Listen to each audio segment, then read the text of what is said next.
apresento aqui rapidinho. Beleza. É isso aí, pessoal. Uma boa noite a todos.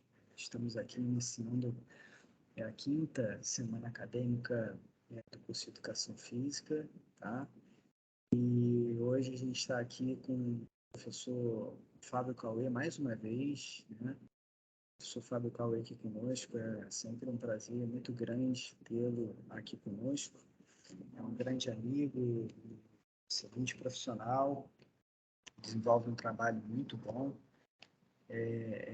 Já há muito tempo a gente se conhece e eu sempre gosto de trazer o Cauê aqui, porque o Cauê sempre traz um conteúdo muito interessante para o pessoal, tá?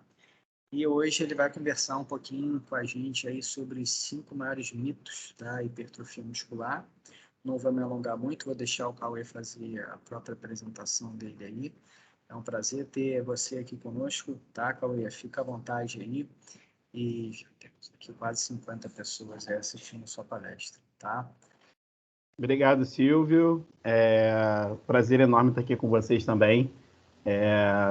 Infelizmente, ainda não foi dessa vez que fui presencial, né? Mas acredito que da próxima vez a gente vai conseguir no presencial e vamos ter o calor humano aí da galera interagindo com a gente. Bem,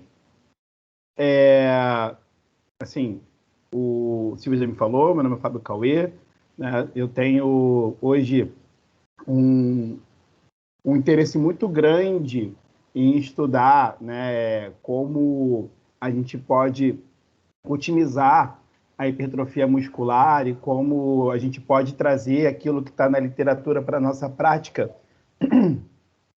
E isso me deu um interesse muito grande em desvendar esses mitos, né? Por que mitos? Porque são coisas que as pessoas falam no senso comum, né, que é reforçado por alguns trabalhos, mas que a gente precisa destrinchar um pouco para entender o porquê que é realmente um mito, né, quando aquilo ali pode ser considerado um mito, por quê, né, e qual o fundamento fisiológico, né, qual o fundamento científico que nos permite dizer que isso é um mito. Então, eu trago para vocês esse título aí da minha apresentação de hoje para vocês, né? Eu vou tentar convencer vocês, nesse tempo que a gente vai estar junto, de que aquilo que eu estou falando para vocês, né, essas frases que a gente acaba ouvindo ao longo do tempo, são realmente mitos, né? Então, a gente vai começar com um mito que é bem simples de destrinchar, mas que muita gente ainda fala, né, em alguns lugares onde a gente vê as pessoas treinando força para hipertrofia, e as pessoas costumam falar que treinamento com repetição rápida não gera hipertrofia, porque isso é para potência é outra história, não gera aumento de massa muscular. Bem, então, esse é o primeiro mito. Treinamento de potência não gera hipertrofia. Bem, e por que falam que treinamento de potência não gera hipertrofia? Porque, segundo o senso comum, o treinamento de potência não geraria o estresse necessário para gerar aumento de síntese proteica, né, e, consequentemente, aumento de massa muscular. Mas, como tudo na vida a gente tem que pesquisar primeiro para confirmar, né? Esse trabalho aqui de um grupo brasileiro, na USP, né, eles trouxeram justamente essa resposta, né, da plasticidade muscular, que nada mais é do que a capacidade do músculo de se adaptar, né, após um treinamento de força e após o treinamento de potência. Então, olha só que interessante, né? Aqui nessa tabela, né, que é a tabela 5 do trabalho, para vocês terem uma ideia de quão grande foi esse trabalho publicado em 2009, né, pelo grupo do Valmor Trícoli, né? Essa galera é muito boa, né? Uma galera que publica bastante sobre isso em São Paulo. A gente vê aqui que, vocês podem perceber aqui, ó, aqui o treinamento de força, aqui o treinamento de potência e aqui o grupo controle. A gente vai comparar o pré com o pós. Fibra do tipo 1, treinamento de força, ó, começou com esse tamanho aqui de 5.186 micrômetros de média, né, da área de secção transversa da fibra, tudo isso medido, né, através de biópsia, ok, galera? Então, foi um trabalho muito interessante mesmo que eles fizeram, né? E aí, após 8 semanas de treinamento, olha só que interessante, aumentou a fibra do tipo 1 também, de treinamento de força, né?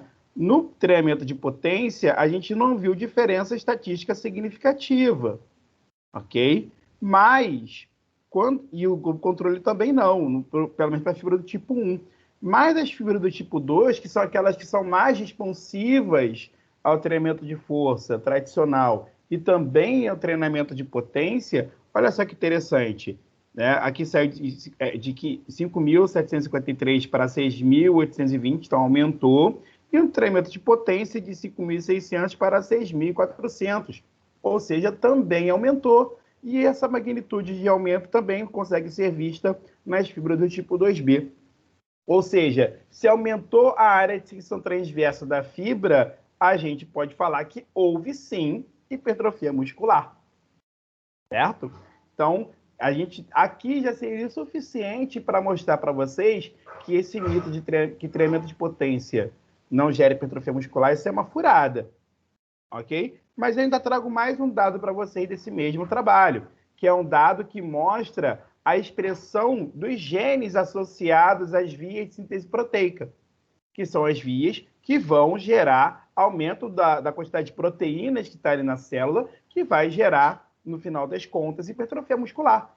E olha só que interessante, aqui a Raptor que participa do processo aumenta, a mTOR também aumenta, tá?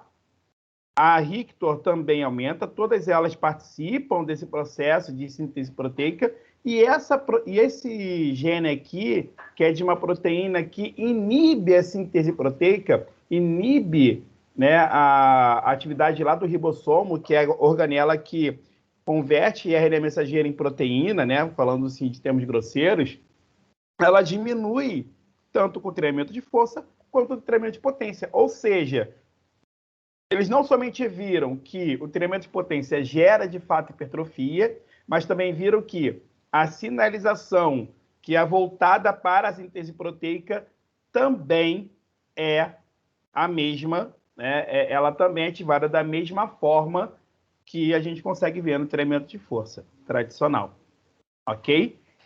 E tudo isso após 8 semanas, como eu havia falado anteriormente. Então, galera, isso aqui já é o suficiente para mostrar para vocês que o treinamento de potência, sim, gera hipertrofia. E vocês podem utilizar o treinamento de potência dentro de uma organização, né, dentro de uma periodização de treinamento. E aí vale a pena você organizar isso de forma a dar, né, o melhor benefício para o seu aluno. Ok?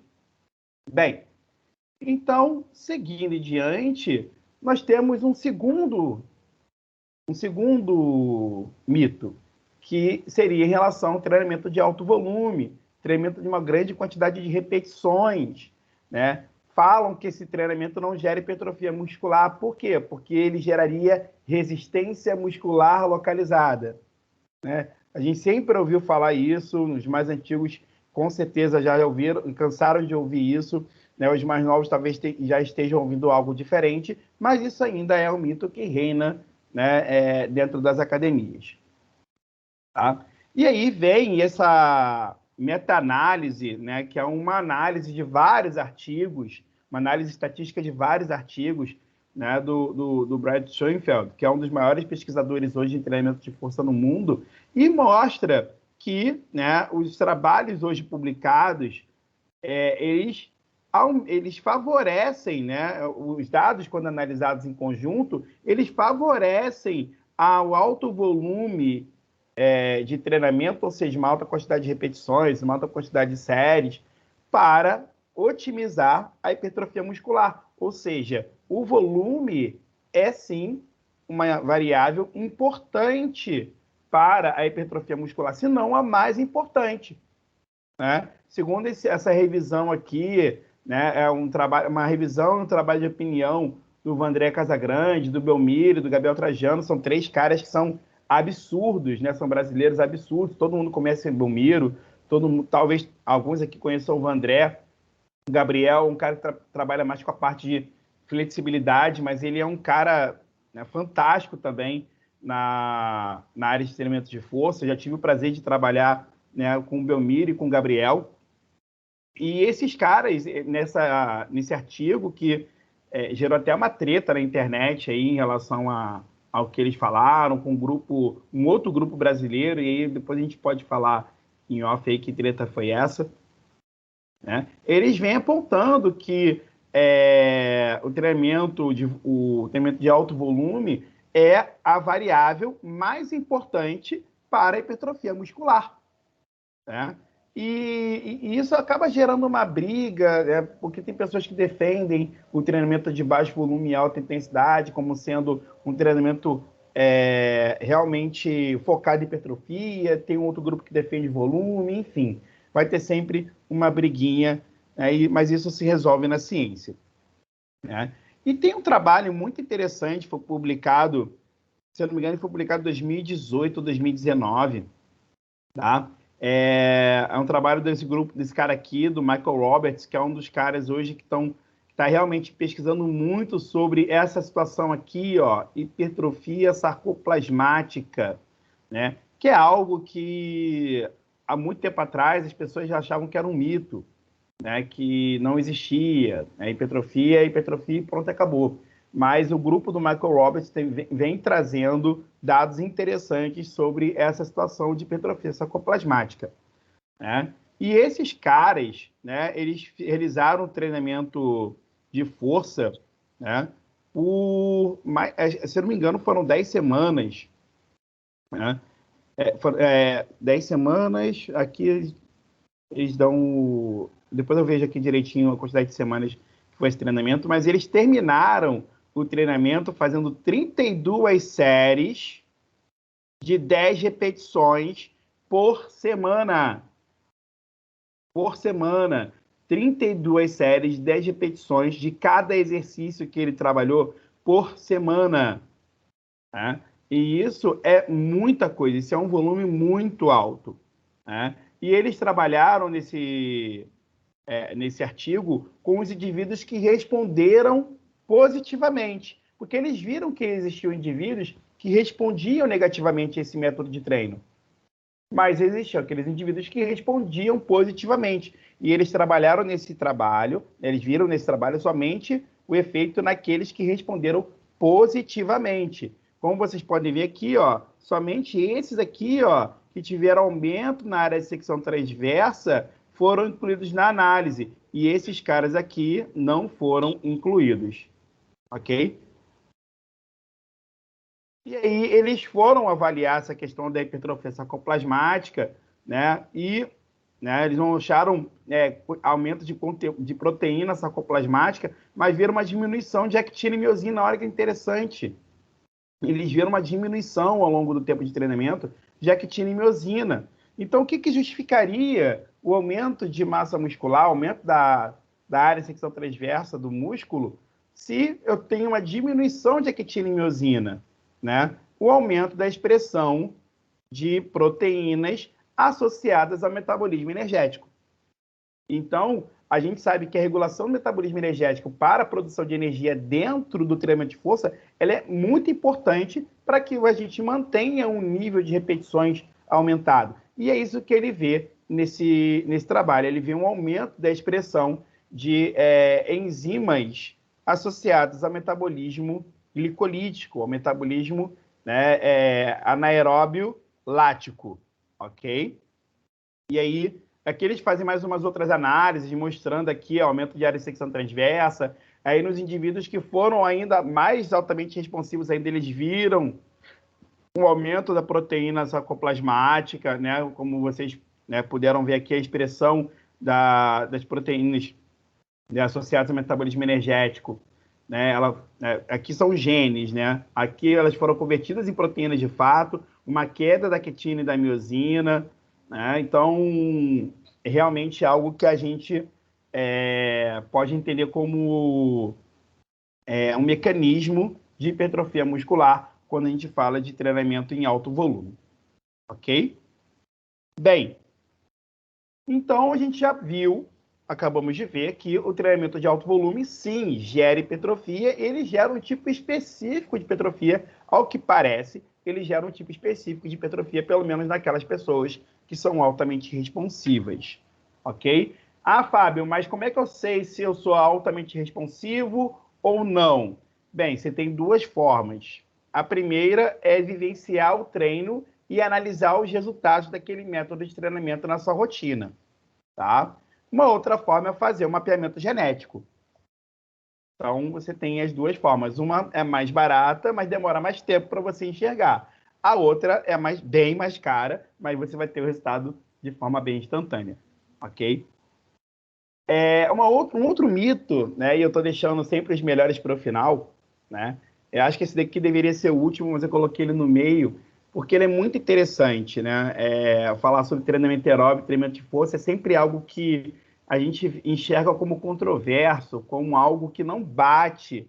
A gente fala, inclusive, em treinamento concorrente, né? Existe essa expressão, treinamento concorrente, justamente porque a gente entende que o treinamento aeróbio, ele trabalha dentro de uma situação em que o treinamento de força não consegue trabalhar, né? O treinamento de força ele depende do superávit calórico, o treinamento aeróbio gera déficit calórico, né? Ele pode gerar uma diminuição da quantidade de energia ali na célula, né? Enquanto o treinamento de força trabalha com síntese, né, aumento de síntese de proteínas, o treinamento aeróbio ele trabalha diminuindo a síntese, né, de qualquer coisa dentro da célula, porque ele está muito mais preocupado, né, a célula muscular fica muito mais preocupada em produzir ATP do que sintetizar qualquer coisa.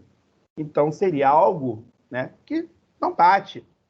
Mas, como tudo na vida, né, nem tudo faz sentido de forma tão lógica assim, né, esse acaba sendo mais um mito. Mas depende da situação, depende da forma como você coloca o treinamento aeróbio para otimizar o treinamento de força, tá? Nesse trabalho aqui, de Lundberg e colaboradores, publicado em 2013, tá? Esses caras fizeram 5 semanas de treinamento e aí eles fizeram, né, uma perna de uma pessoa fazia treinamento aeróbio e treinamento de força. Treinamento aeróbio, ciclo ergômetro, né? Trabalhava na bicicleta pedalando. E aí, 6 horas antes,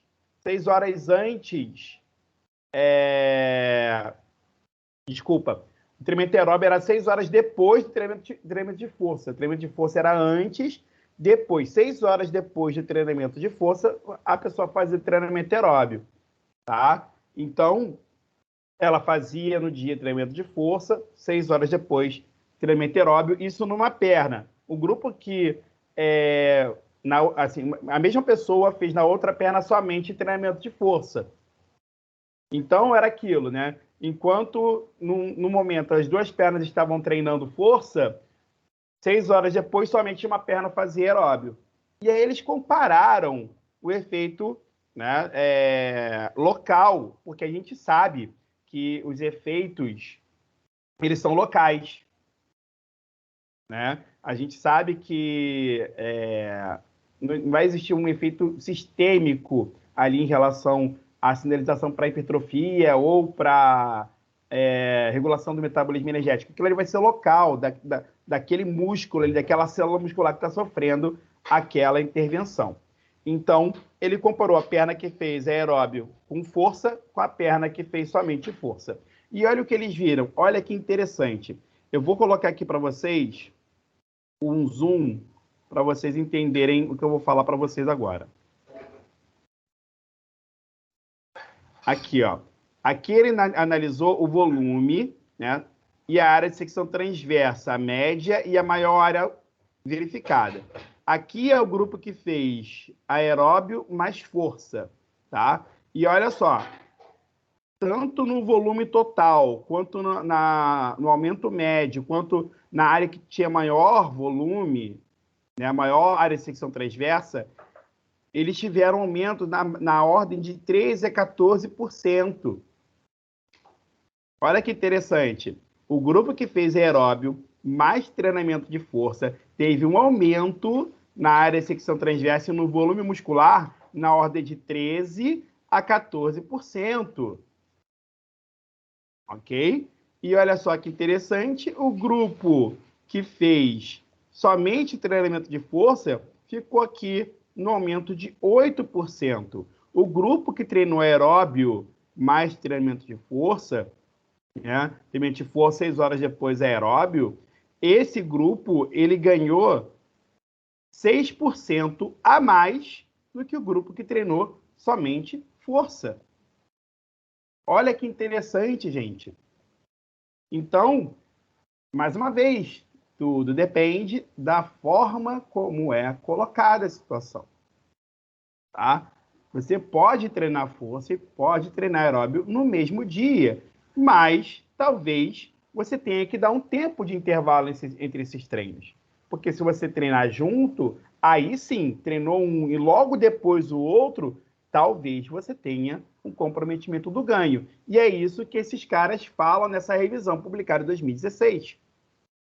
Né? Esses caras, eles fizeram uma análise dos artigos que eles revisaram, eles mostram em gráficos o percentual de ganho do quadríceps, né? Em duas situações, né? Quando a gente tem uma situação onde o treinamento de força está muito próximo do treinamento aeróbio e quando o treinamento de força está mais distante do treinamento aeróbio em termos temporais. E aqui é acima de 6 horas. Lembra o artigo que a gente viu agora? Né? Esse artigo aqui, né? Lindbergh, colaborador em 2013. Ele está aqui, ó. É esse artigo aqui. Exatamente esse artigo aqui. Mostrando que quando eu conjuguei o treinamento aeróbio com o treinamento de força, olha a magnitude do ganho quando comparado com somente treinamento de força. Foi muito maior. Né? Significativamente maior. Tá? Quando a gente trabalha, né, com uma distância menor, né, uma distância temporal menor, aqui imediatamente após, né, aqui a gente termina um e começa o outro, logo depois, né, a gente tem uma diminuição do rendimento. Né? Quando a gente dá 5 minutos de intervalo, a gente tem uma diminuição do rendimento. Tá? Quando a gente... Aliás, o rendimento aqui, a gente tem uma diminuição do rendimento, né?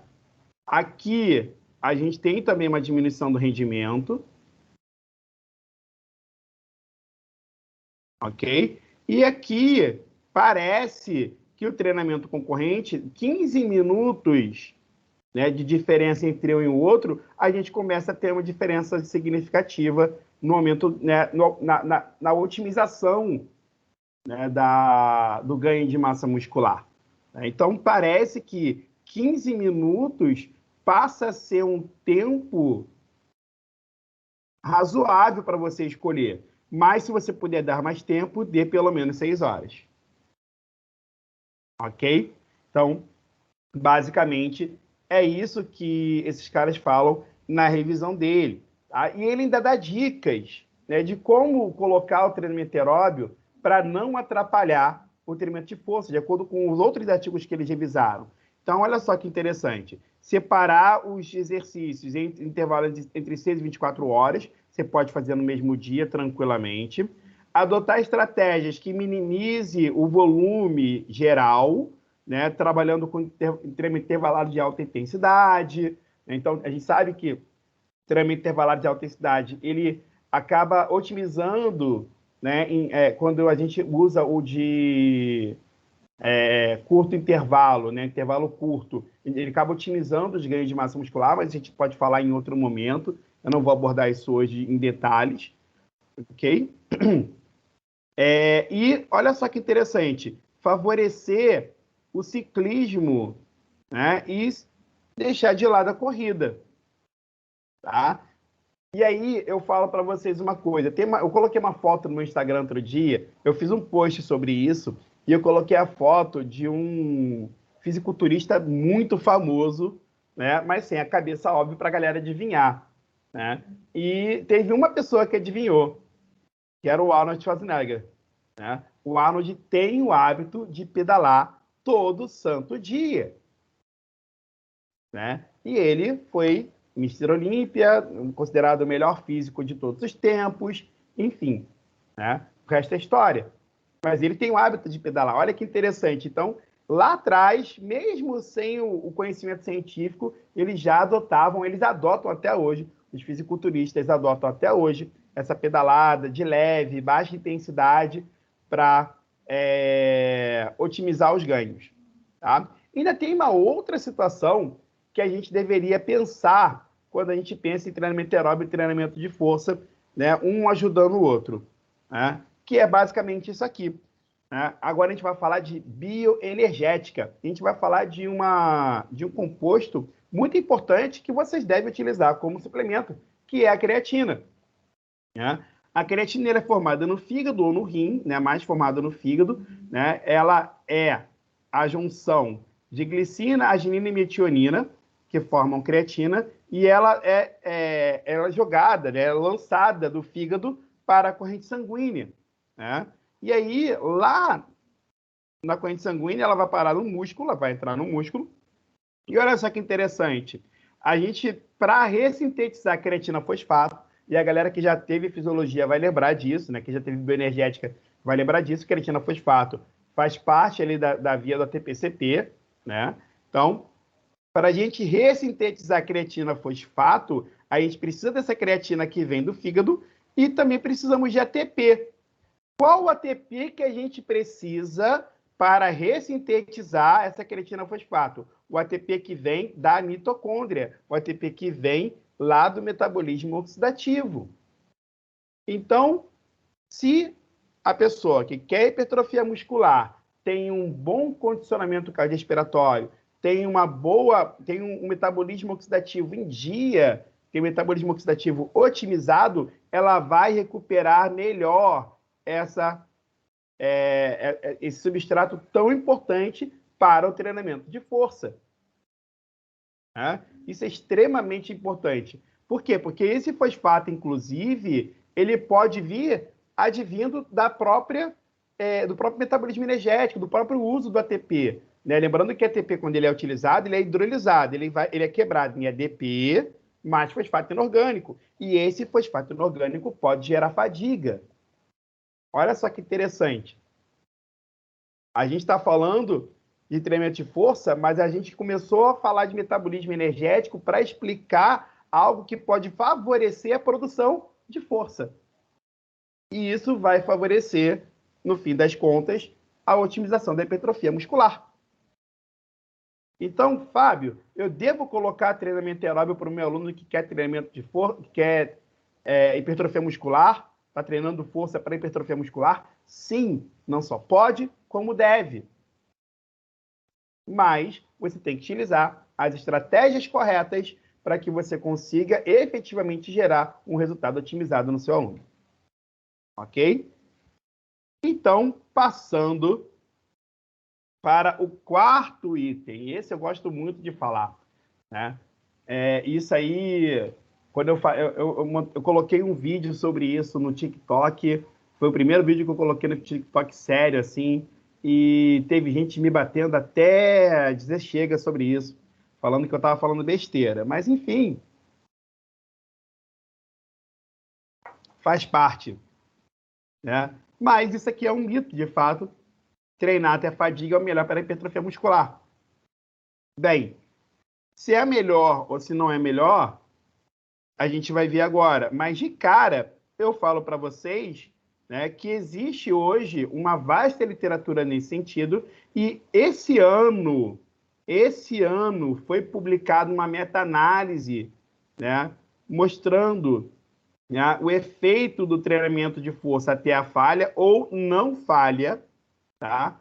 Tanto na força muscular quanto na hipertrofia. E aí, olha que interessante. Aqui ele mostra, né, o plot, né, falando sobre treinamento até a falha ou até a falha ou até a não falha e o impacto na força muscular, tá? Aqui ele tem uma tendência, né, uma tendência gráfica, mas não significativa, né, para a não falha. Mas quando a gente olha para cá, nessa tabela, que eu vou mostrar para vocês, inclusive em zoom, para vocês verem melhor. Aqui, galera. Olha só que interessante. Aqui ele fez meta-análise de vários subgrupos. E aqui o desfecho que ele queria analisar era a força muscular. Tá? Então, aqui, em relação ao status de treinamento, treinado ou não treinado, não tem diferença entre os dois. Volume de treinamento, volume equalizado ou não equalizado. Olha só, galera, quando o volume não é equalizado para a força muscular, é significativo, aqui, ó, P igual a 0,02, e é negativo, ou seja, o aumento do volume diminui o ganho de força. Então, isso é uma coisa que a gente já sabe, né? Já sabe há algum tempo. O treinamento de força de alto volume, ele é bom para hipertrofia, mas para força ele não é bom. Ok? Para a região do corpo, membros superiores e membros inferiores, não tem diferença, né? Teste de força, né? Para o teste de força em multiarticular ou uniarticular, também não tem diferença, né? E aí ele faz até uma análise por desenho do estudo, grupos independentes ou grupos dependentes, também, grupos independentes comparando pessoas diferentes, grupos dependentes comparando as mesmas pessoas, não tem diferença, ok? E aí agora ele faz a análise para hipertrofia muscular. E aí nem pelo status, né? Aliás, pelo status aqui, ó, treinado, tá? Um tamanho de efeito pequeno, porém significativo. Ou seja, para pessoas treinadas, talvez treinar até a falha tenha um impacto um pouco maior. Mas para pessoas não treinadas, não tem impacto nenhum. Treinamento de alto volume, né? Volume não equalizado, volume equalizado. Não houve diferença. Região do corpo, membros inferiores e membros superiores, não teve diferença, né? Desenho de estudo, não teve diferença. Ou seja, as únicas situações que a gente tem que observar em relação à aplicação do treino até a falha é pessoas treinadas, e aí pessoas treinadas aqui, segundo esse trabalho, são pessoas que têm acima de 1 ano de treino. Experiência de mais de 1 ano de treino. Ok? Então, né, você pode pensar em fazer essa pessoa treinar até a falha, ela vai ter um ganho modesto, não vai ser um ganho muito grande, né? Vai ser um ganho estatisticamente significativo, porém modesto, segundo essa meta-análise, ok? E se você quer treinar força também, naquele período, não treine alto volume. Por quê? Porque alto volume vai atrapalhar o ganho de força. Então, fazendo uma análise da aplicação prática desse conhecimento que a gente acabou de ver aqui, né, a gente pode pensar no seguinte: bem, eu quero que o meu aluno ganhe massa muscular, mas eu não quero que ele pare de ganhar força. Por quê? Porque evoluir carga é algo que é benéfico em vários sentidos, né? Então, se eu quero que o meu aluno continue ganhando força, porque em determinado momento eu posso querer estressá-lo mais em relação à força, né?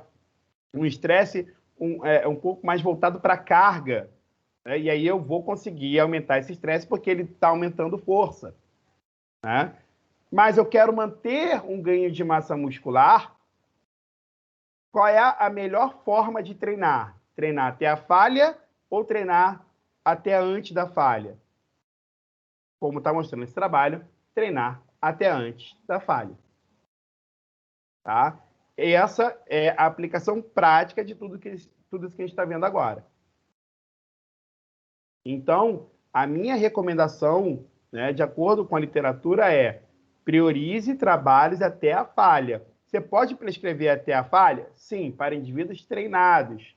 Talvez em momentos específicos da periodização de treino, mas não sempre. ok? E aí, galera, é uma coisa que eu já ouvi, sempre ouvi falar, que era uma coisa sobre variação dos exercícios, né? Variar os exercícios, otimiza a hipertrofia muscular, a gente aumentando a variação dos exercícios, a gente pode levar a um aumento da ativação de unidades motoras, e isso vai fazer com que haja maior nível de aumento de massa muscular, enfim. Essa era a justificativa, né? Será que é assim mesmo? Bem, eu coloco isso como um mito, por quê?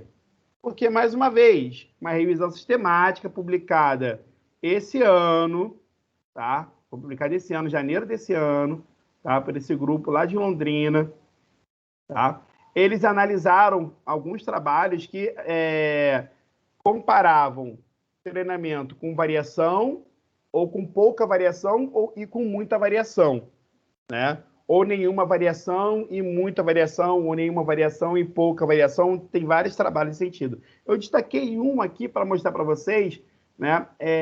Por que talvez variar muito não seja o ideal, né? Nesse trabalho aqui que ele detalha, né? Homens treinados, tá? 21 homens treinados, treinaram por 8 semanas, 4 vezes por semana, né? Foram divididos em 2 grupos, um grupo que treinou com os exercícios fixos e um grupo que treinou com variação de exercícios, ok? E as variações eram feitas sessão por sessão, ou seja, num dia ele treinava X, no outro dia ele treinava Y, no outro dia Z, no outro dia W, e assim por diante. E aí, olha só, o grupo controle ele fez isso aqui: supino, remada, desenvolvimento, puxada, crucifixo, pullover, agachamento, levantamento terra, leg press, elevação de quadril, cadeira extensora e cadeira flexora. Ele fez isso, ok? E o grupo que variou, o grupo experimental, ele trabalhou em cima de 80 exercícios não especificados. Ou seja, 80 exercícios. Escolhia ali, aleatoriamente, 80 exercícios e mandava ver. Tá? Qual era o desfecho, qual era o objetivo do trabalho? Analisar, né, a espessura muscular do reto femoral, do vasto lateral e do vasto intermédio. E, além disso, analisar o ganho de força. E olha só o que ele encontrou. O grupo experimental, que variou dentro dos 80 exercícios que ele não especificou, tiveram resultados reduzidos comparados com o controle no reto femoral.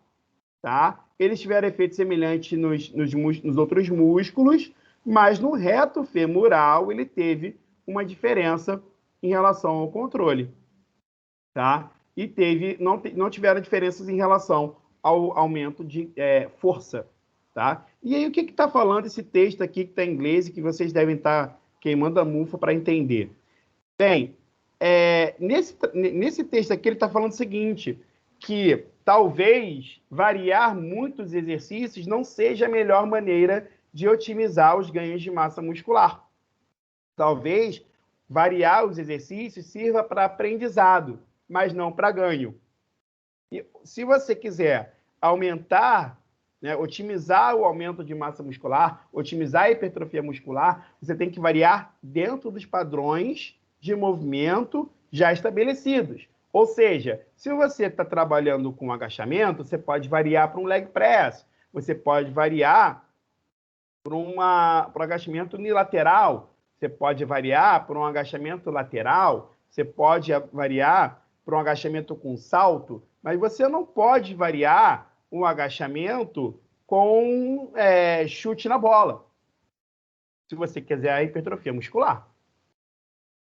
Você vai variar de acordo com o padrão motor, né, daquele movimento. E aí você consegue manter um trabalho, né, onde você vai estar diferenciando a ativação muscular, contudo, você ainda vai estar dentro do padrão motor que vai potencializar os ganhos de massa muscular, porque aquele conjunto de fibras que ora trabalhava de uma forma naquele movimento vai continuar trabalhando, talvez de uma forma um pouco diferente, mas vai continuar trabalhando no outro movimento semelhante. Ok? Então, é essa a lição desse trabalho. Tá? Então, galera, revisando tudo que a gente falou até aqui, né, a gente viu, e aí eu vou voltar, né, as apresentações, né? Para a gente ver exatamente o que a gente viu, né? Fazer um resuminho aqui para vocês. O primeiro mito, treinamento de força, de potência, e aí eu vou fazer umas brincadeiras aqui com vocês. Treinamento de potência gera hipertrofia, tá? Treinamento de potência gera hipertrofia.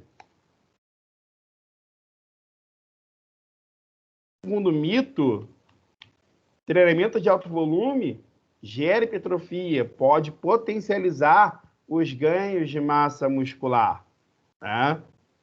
A gente viu que a gente pode, inclusive, falar que treinamento de alto volume está associado a um tipo de hipertrofia que ainda está em discussão na literatura. Treinamento aeróbio pode potencializar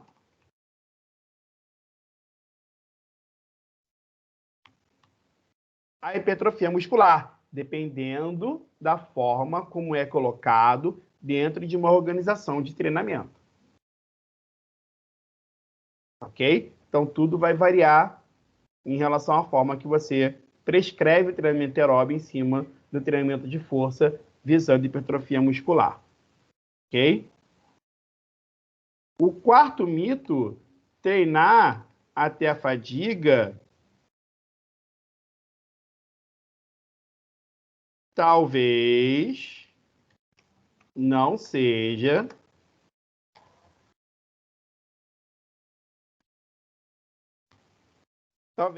melhor para hipertrofia muscular. Vai depender da forma que é colocado. Ok? Então, a gente já sabe que treinar até a fadiga pode não ser tão benéfico se a gente pensa em continuar evoluindo a força do nosso aluno. Tá? E variar os exercícios pode não otimizar.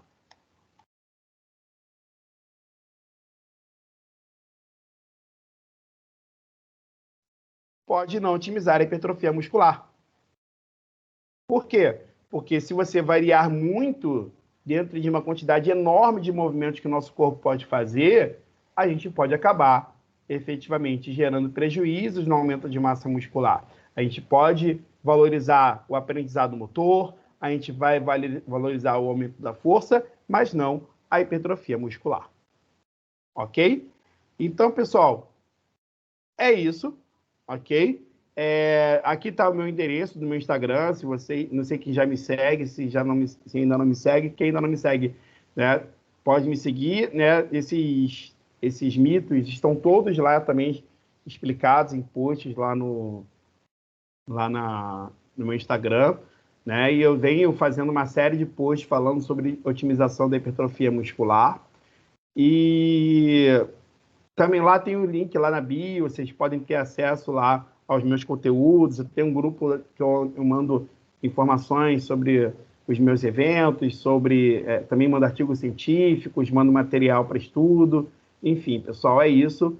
Eu agradeço mais uma vez ao Silvio pela oportunidade, pela Estácio. Agradeço a Estácio pela oportunidade, tá? E eu estou aqui para pergunta, para tirar a dúvida de vocês. Maravilha, meu amigo. Muito obrigado aí pela excelente explanação, pela excelente palestra. Eu gosto muito da tua fala porque é, são coisas que eu leio, que eu acabo assim corroborando com elas também, né? Chego a passar isso para os alunos também. E é muito legal, porque assim, a gente vê muita gente, né, falando, não, pô, que isso daqui tá errado, isso daqui tá certo, etc. E eu acho que é isso, eu acho que o estudo é você buscar informação em artigos, você colocar em prática, ver que aquilo de fato é real, aquilo de fato acontece. Eu acho que isso é muito importante e é por isso que é muito bacana esse bate-papo aqui. Pessoal, vamos lá. Perguntas para o professor Fábio Cauê. Levanta a mão aí, quem quer fazer pergunta. Aproveita que uma... Se ninguém quer fazer, 60 pessoas, ninguém querendo fazer pergunta. Achei muito legal aqui a explanação. Me tira uma dúvida, Cauê, teve um slide que você mostrou sobre treinamento de alto volume, que eles fizeram 32 séries de 10 repetições. Eu não vi qual foi o percentual de carga que eles usaram ali. Então, Lembra? foram 10 RMs. Ah, tá, 10 RMs, então bate ali mais ou menos 80, Isso 75%, aí. né?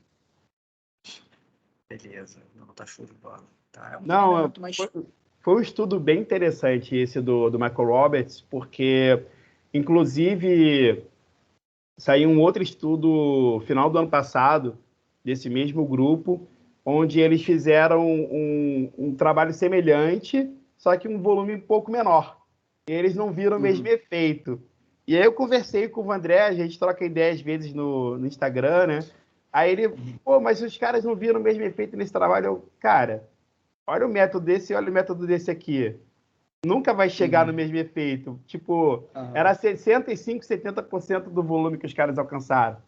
Entendeu? E assim, aquele artigo que eu apresentei, eles analisaram os altamente responsivos.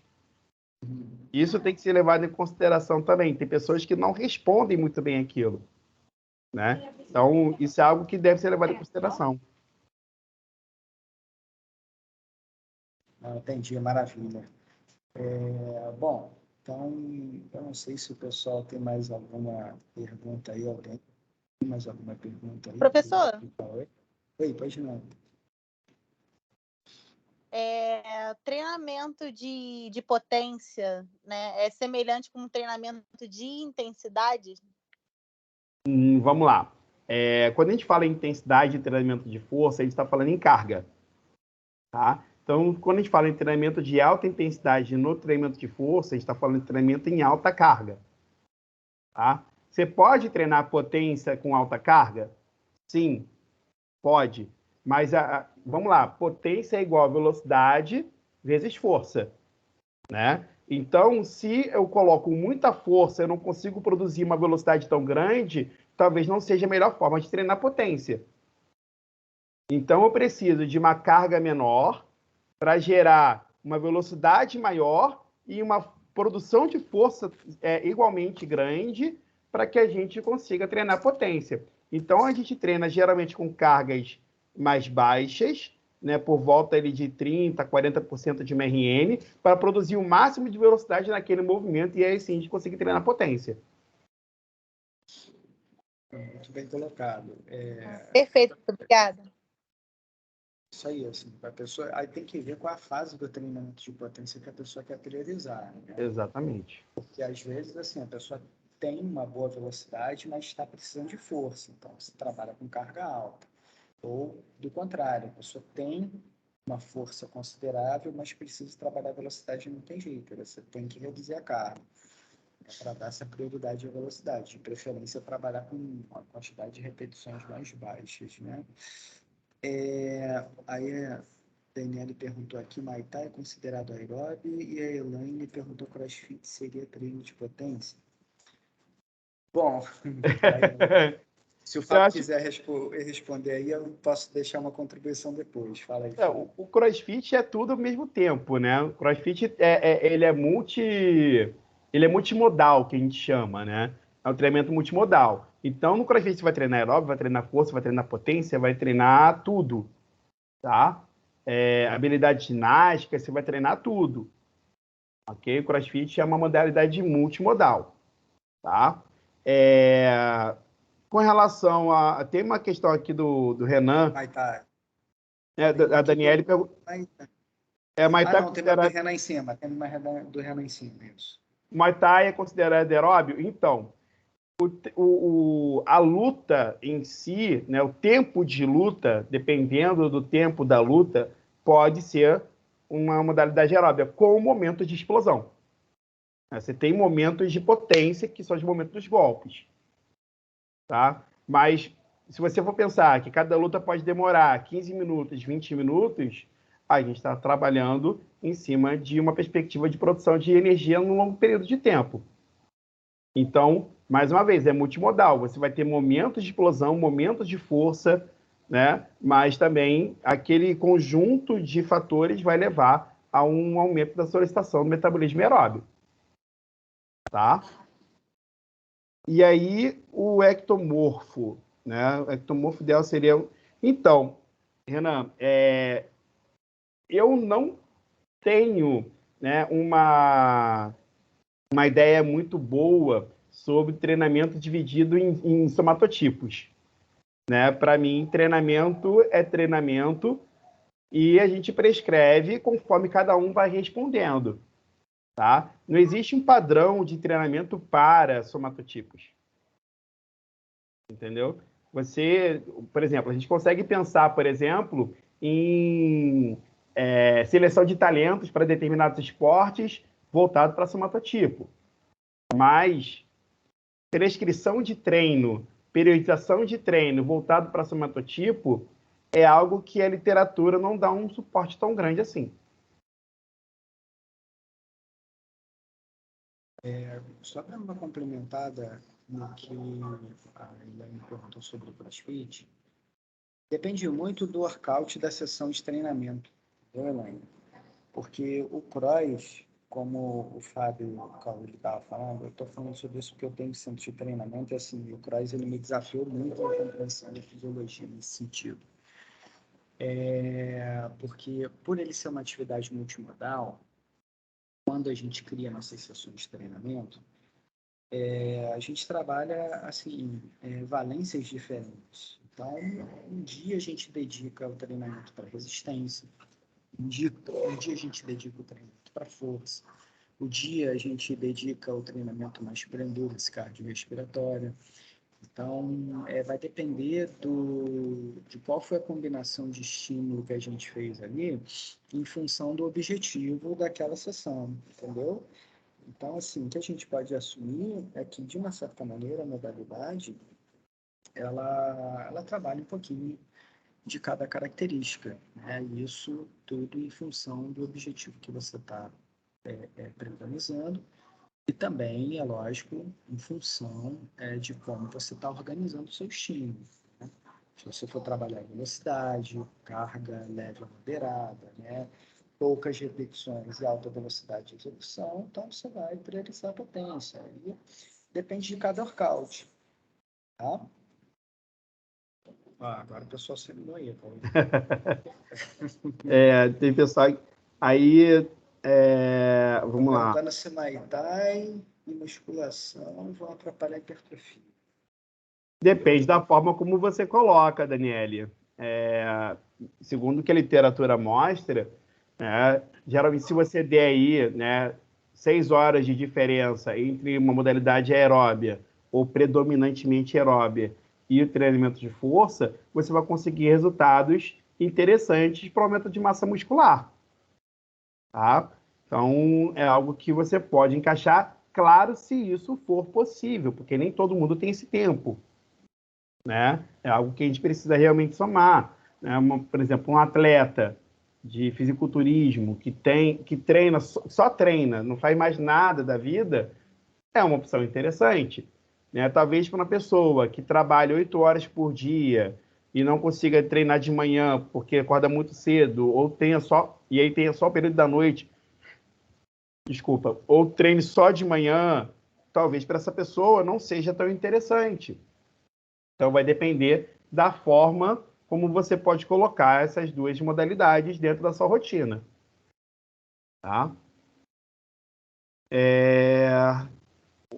A Bianca também perguntou aqui como o aeróbio pode potencializar a hipertrofia. Então, Bianca, a gente tem algumas coisas, né, algumas situações que podem explicar esse sentido. Tá? Existem algumas... Quando a gente faz junto, né, aeróbio e força junto, a gente está trabalhando vias, né, de comunicação celular, as vias de sinalização que não se batem, né? Elas acabam uma atrapalhando a outra. Mas quando a gente distancia o tempo onde elas são ativadas, uma pode começar a ajudar a outra. Por quê? Porque existem situações onde o treinamento aeróbio pode potencializar o aumento da produção de força, como, por exemplo, uma produção de radicais livres de forma tardia, né? Isso pode potencializar o ganho a produção de força pelas fibras musculares, né? As sinalizações, ao longo do tempo, elas podem ser sinérgicas, né? Existe uma fala muito interessante, por exemplo, entre a via que prioriza ganho de condicionamento aeróbio, né, a nível celular, e a via de síntese proteica, né? Eu não vou entrar em melindres, em detalhes aqui, porque eu precisaria de um esquema para explicar melhor para vocês. Mas existem essas situações em que uma modalidade, no caso do treinamento aeróbio, pode potencializar o ganho de massa muscular de forma a atuar de forma sinérgica à via de síntese proteica que vai gerar, no fim das contas, o aumento de massa muscular.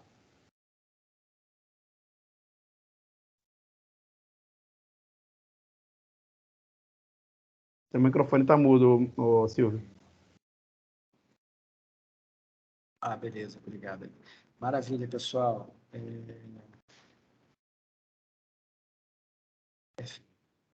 Pessoal, estou compartilhando aqui o link com vocês, do Forms, para vocês preencherem, tá? A presença de vocês. Essas palestras, tá? Essas palestras vão... inicia, vocês conseguem fazer as inscrições por elas, tá? E aí as horas já entram automaticamente para vocês, tá bom? Amanhã, 9 horas da manhã, nós estaremos ao vivo, tá? No auditório da Unidade Norte Shopping, tá bom? E vai ser teletransmitida também. Então, a gente vai fazer um sistema híbrido, né? A gente vai ter presencial, o pessoal que estiver passando por perto do Norte Shopping, quiser acompanhar a palestra lá presencialmente, amanhã às 9 horas, tá? Da manhã. A gente vai ter um pouco ali da biomecânica na prática. Não, Norte Shopping no Rio de Janeiro. Vai ser no Rio de Janeiro, tá? Mas não tem problema, vocês podem acompanhar ao vivo aqui pelo Teams também, sem problema nenhum, tá? E aqueles que não puderem acompanhar, eu vou disponibilizar esses vídeos lá no canal do YouTube também, tá bom, pessoal? Então, é isso aí. Muito obrigado pela presença de todos, né? Tivemos aqui 60 e poucas pessoas. Ainda temos 50, algumas pessoas ficaram para ver a discussão, muito bacana. Amanhã fica o convite aí para vocês, às 9 da manhã, tá?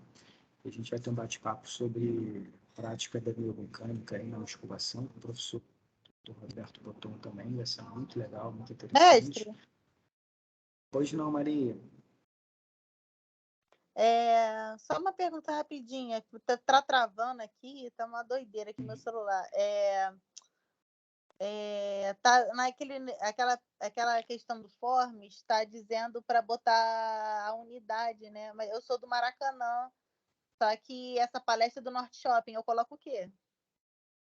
Coloca o... É porque ela acha que não vai estar Maracanã, mas coloca João Shoa, porque aquele Forms ali, eu acho que ele é um pouquinho mais antigo, tá? Aí bota João Shoa, que não tem problema não. Obrigada. Tá? Obrigada, né? Gina. Então é isso, pessoal. Foi um prazer estar aqui com todos vocês. Fábio, mais uma vez, foi um enorme prazer estar aqui com você também, tá? Já foi todo meu.